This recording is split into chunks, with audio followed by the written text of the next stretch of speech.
Hyun Bin sent a coffee truck to Stephanie Lee? Who is she? Is she his new girl?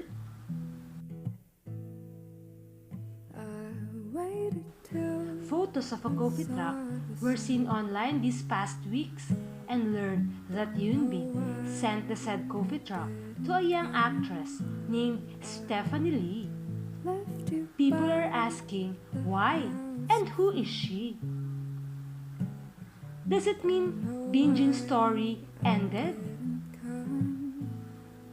Stephanie Lee is part of the cast of Startup, a new TV and drama starring Bae Suzy and Nam Joo-yoo.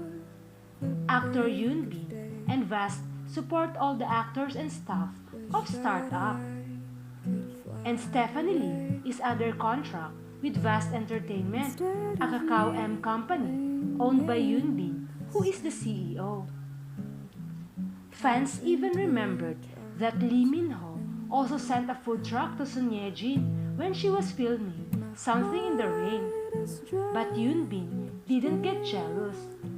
It was just a sign of support to colleagues in the industry.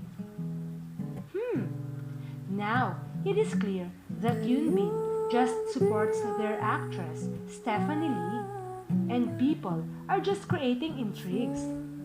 Do you agree?